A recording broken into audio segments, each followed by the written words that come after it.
And we're back with the postcast. I'm Brandon Pillar with the Leams Martian. We're celebrating another W. We're getting used to this feeling, Martian. No longer in the dumps, no longer venting. We're vibing with all 406 people in the chat right now. The chat is absolutely buzzing. As our pal Philippe says, the boys are heat. We are loving it. A 6-2 win over the New York Rangers. Martian, I'd say it's about time we get to our SENSCENTRAL standouts. We can snap this back and forth. At least I know there's 4 guys that I want to give a shout out to. So would you like to take the honors of going first? SENSCENTRAL standout presented by the GLEBE Central Pub. I would love to, and we quickly mentioned this guy earlier in the show, and I think we need to get into his game a little bit more here because I thought that he really popped off tonight against his former team, and that's Vladimir Tarasenko, of course, acquired at the trade deadline or earlier last year again by the Rangers, right? So he's playing his old team, and he's got that 13-game goalless drought going, and this is the perfect game to try to snap that. I know he was your locked-on player to watch. I was calling you got to hit the Tarasenko goal bet tonight. I think we all did. Yep. A lot of people rode with it. And he got 2 tonight. Of course, the second one was an empty netter there, and he had an assist as well. Like I said earlier, too, him with those line mates, Batherson and Stützle, those 3 guys together are showing some great chemistry. I'm really enjoying watching those guys play, and their ozone work is a thing to watch, and they're breaking the puck out like no problem at all. Tarasenko was a +3. He had 19 minutes and 15 seconds of ice time, 3 shots on goal. And I thought he was flying out there tonight, and he did exactly what I was hoping he would do. So, and I won't be surprised, Pillsy, if we see him wearing a firefighter's helmet later tonight.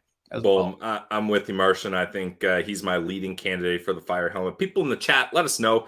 Looks like Jimmy Mitz also saying Tank has got to get the helmet. I think most people are in agreement there. And yeah, this is what I was just about to say. Matt 19.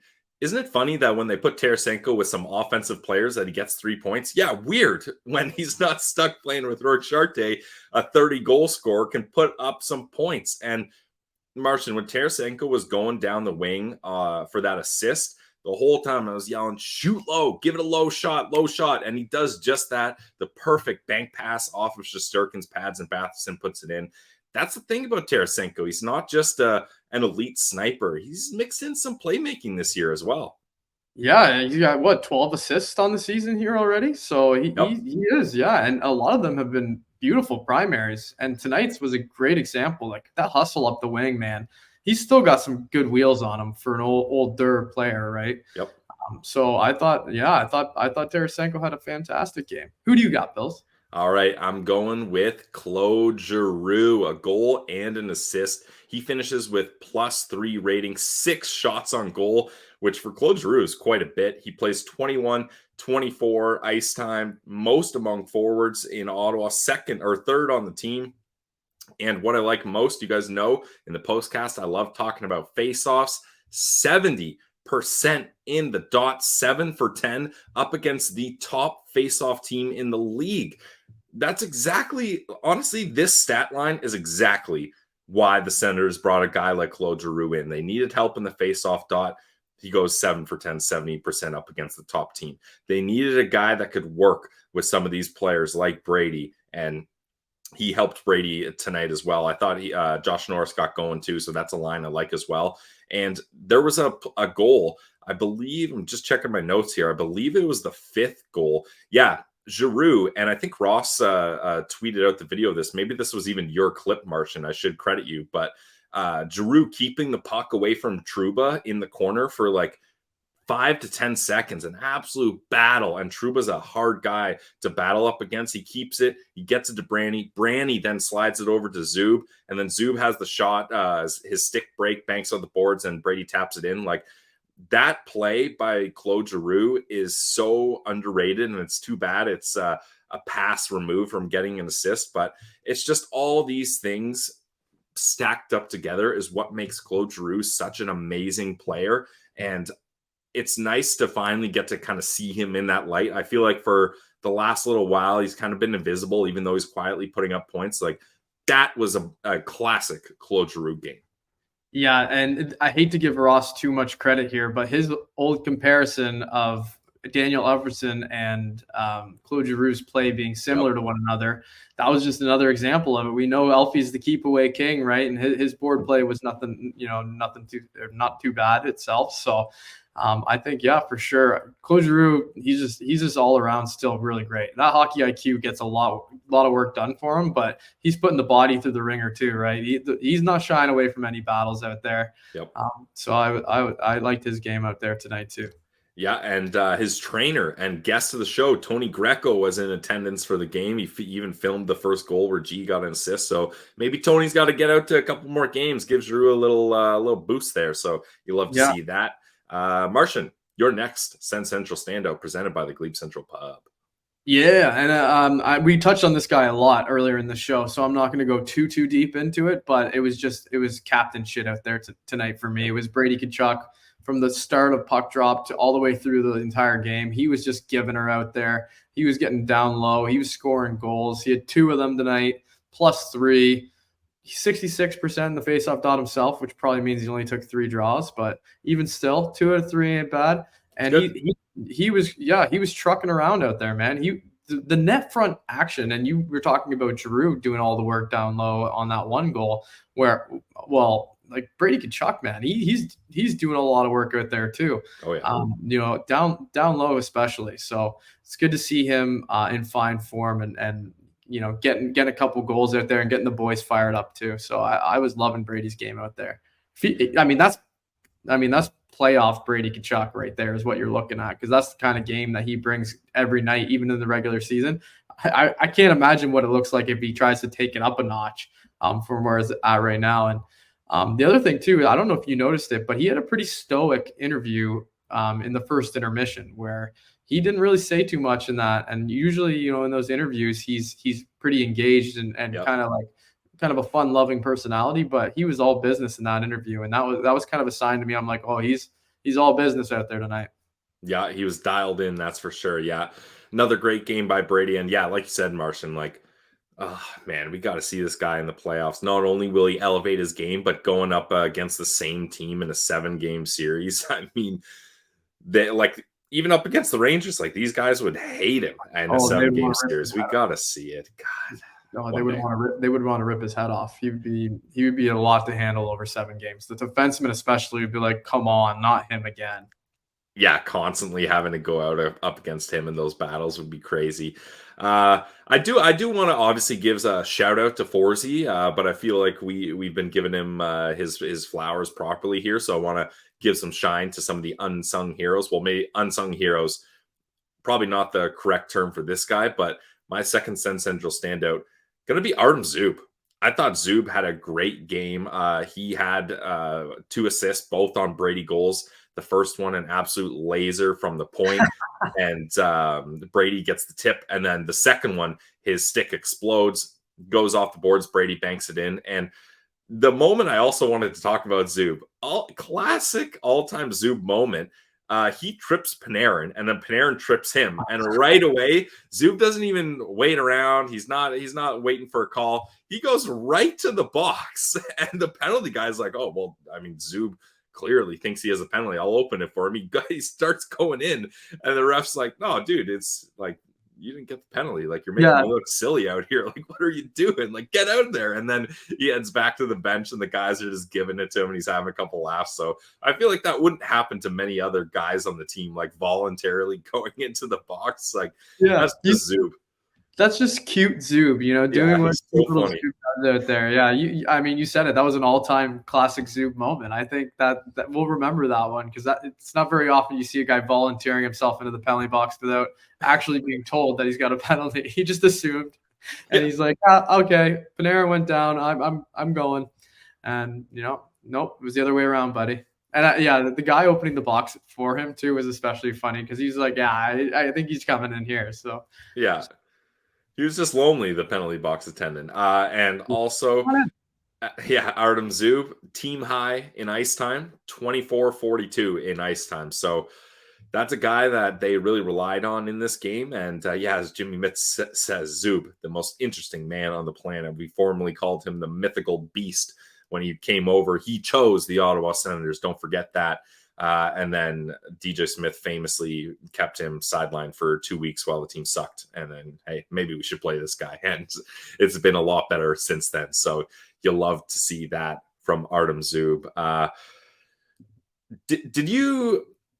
No, let me take it a different way. How important was that 5-on-3 penalty kill? Like, the Ottawa Senators don't typically kill those with ease. And not only did they kill it with ease, but they were looking really great out there, especially one of my SENSCENTRAL standouts, Claude Giroux, especially with 2 clears. Like, how huge was that penalty kill, Martian? Especially, I think it was 1:25, 5-on-3. That's a long one. Oh yeah, that was massive, Pilsy. What a huge moment in the game that actually it turned out to be, because like that actually riled up the fans quite a bit too. And then the Sens started pouring it on after they got it done. But you said it, Drew, with a couple key clears in that, and yeah, man, like that was, if they didn't kill, say the Rangers even just scored one, then the momentum's going completely the other way. But it's nice to see them be able to get that done. It's pretty rare, as you said, where those 5-on-3s, they just tend to really scare you, especially the long ones.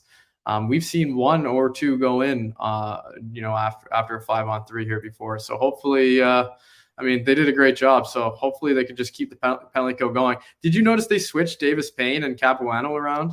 Yeah, there's been a lot of chat about that. And I mean, look, obviously the penalty kill does decent today. The Rangers did get one. Yeah, the Rangers go 1 for 4, but you kill off that long 5-on-3, so that's huge. But I mean, then you look at the other side, the Sens go 0 for 3 on the power play. So I don't know. Like, I feel like this is just one of those things where it's a desperate move and you're trying to do it, and you just see if it works. But the Ottawa Senators, I was kind of shocked, Martian, on the graphic for their first penalty kill.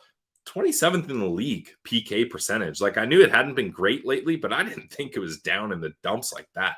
I thought it actually looked really good against Ottawa's power. I don't know, maybe that's an Ottawa power play thing.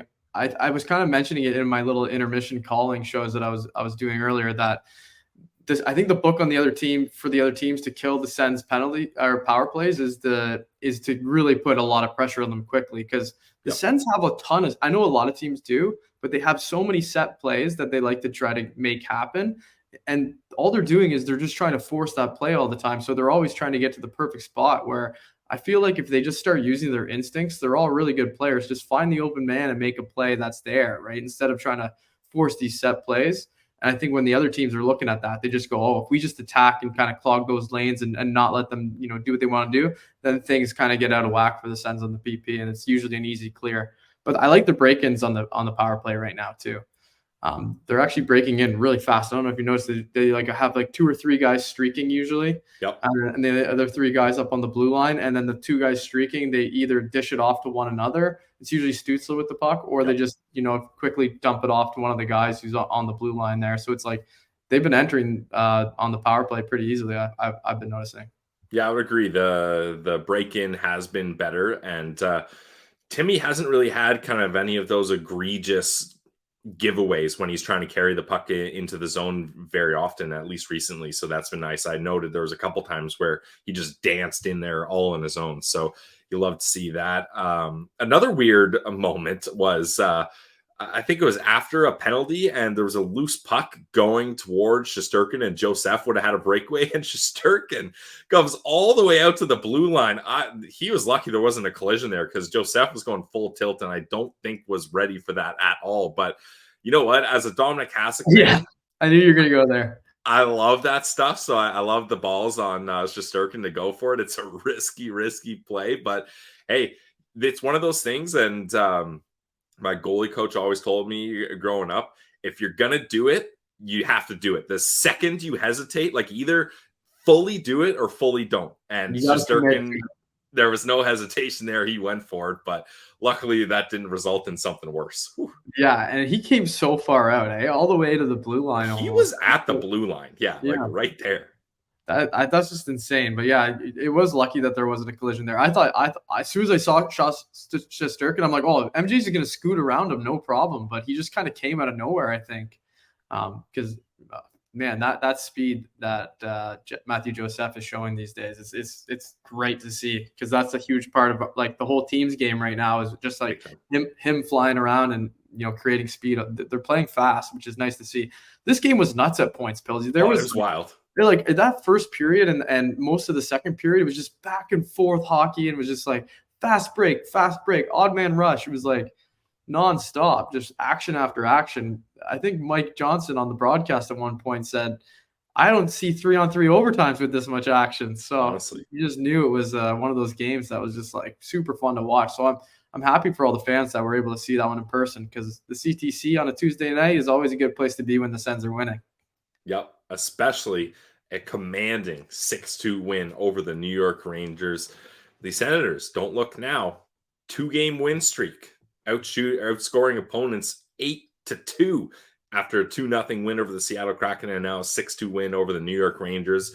Up next victim, the Toronto Maple Leafs at the CTC. So, hey, everyone knows Sens fans, when it's Leafs and Habs, they infiltrate the building.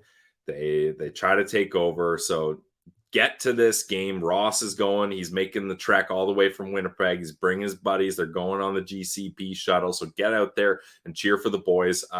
Martian, I'll end on this because I'm sure this is something we'll discuss, and I'm interested to see the chat's opinions on this. You go back to Forsey up against the Leafs. How are we feeling? I go back to Forsey on this one. I think he's on a roll. The team's playing great in front of him. We talked about it last game. We're like, what would you change? And we both said nothing. I think you're in the same boat here on this one. You got a working formula. Why mess with it? So if it ain't broke, don't fix it, Pilsy. I leave Forsey in there for that one, and then possibly put Korpisalo in on the first game on the road against Detroit there. Yep, seems like the chat is in agreement. Yeah, definitely Forsey has deserved this, and you got to play the hot hand when you got two goalies, kind of a tandem 1A, 1B style here. And you know what? Maybe I would, even if Forsey plays good up against the Leafs, maybe I give Forsey that game, or Corpy that game up against the Red Wings. Excuse me, just to get back in the mix. But yeah, you got to go with Forsberg while he's hot, especially while you're at home up against the Toronto Maple Leafs. Like those are the games that everybody gets up for. And if you got a hot hand, you'd be silly not to use it. Yeah, exactly. If you win and you're in, that's the old expression, right? And I feel like DJ can be pretty simple that way as well. Although he does say normally he lets Zach Burke make most of the decisions. So if it seems like Forsey's still rocking in practice, let's go with that. Yeah, he's looking good in the game, so I think that's all that really matters. I'd keep going with Forsey. Absolutely, and hopefully we'll get to see. Do we have the helmet confirmed yet? I saw some people saying Tarasenko with the helmet, but I don't know if that was their vote or if that was a factor confirmation. But either way, excited to see the helmet video. Excited for the rest of the week to go on. December is looking like a better month than we thought. Seemingly, the curse of returning from Sweden doesn't seem to be taking full effect here, as the Ottawa Senators only lose a few games in the return. They stopped the slide earlier than they did the last time, so you love to see that. And you love to see all 436 people in the chat. Thank you guys. The postcast is an absolute blast. Check out today's episode of the Locked On Senators podcast with postcast legend, Hot Lunch, an absolute beauty. And you know, we'll be back with another episode of the Locked On Senators podcast tomorrow. We'll get Ross Levitan back in the mix to get his thoughts on the game. And this has been another edition of the Postcast presented by the Locked On Senators podcast and the GLEBE Central Pub. For myself, Brandon Pillar, for @Lalim's Martian, the winning duo, 2 wins in a row. Let's go. Let's go, baby. Whoa. How about everybody throw a Go Sens Go in the chat? We're loving it.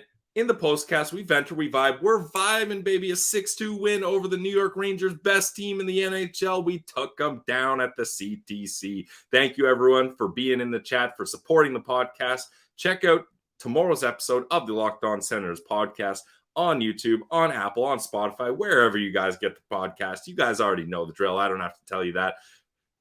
We'll say goodnight for now. A 6-2 win over the New York Rangers. Thank you very much for tuning in, guys. It's the Locked On Senators podcast, your team every day.